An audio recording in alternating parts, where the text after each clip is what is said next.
बांधिले बमुरे ठावा छौरी दे दुपट्टावा गे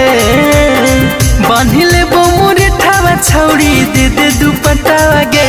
हियो नवादा जिला के बेटावा छौरी घुमाइबो बुलेटावा पे हियो नवादा जिला के बेटावा छौरी घुमाइबो बुलेटावा पे बियर बर में ले जाई के तोरा पिलहिबो हुक्कावा गे बियर बर में ले जाई के तोरा पिलहिबो हुक्कावा गे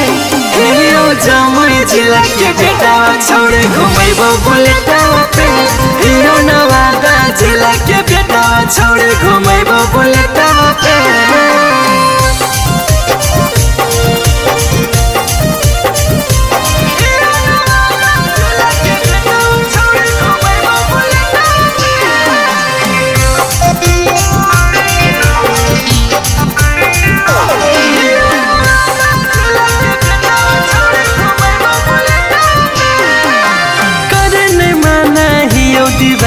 छौरी सवारा के चलन शॉपिंग कराई देबो छौरी पतारा के हेगे छौरी करन माना हियो दीवाना छौरी सवारा के चलन शॉपिंग कराई देबो छौरी पतारा के की न देबो छौरी तोरा फौग सेंठावा गे की न देबो छौरी तोरा फौग सेंठावा गे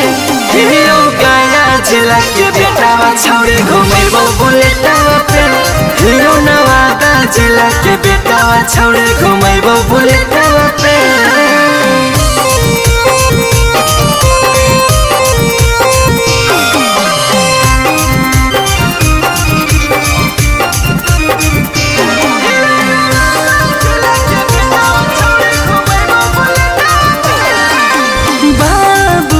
कसवही कि न देबो न थुनिया गे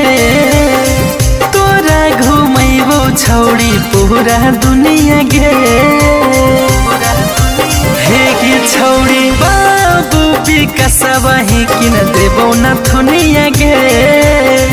तोरा घुमाइबो छौरी पूरा दुनिया गे हियो सन्नी संगम देबो गला के सेटावा गे हियो तोरे लभरावा देबो गला के सेटावा गे हियो नालंदा जिला के बेटावा छौरी घुमाइबो बुलेटावा पे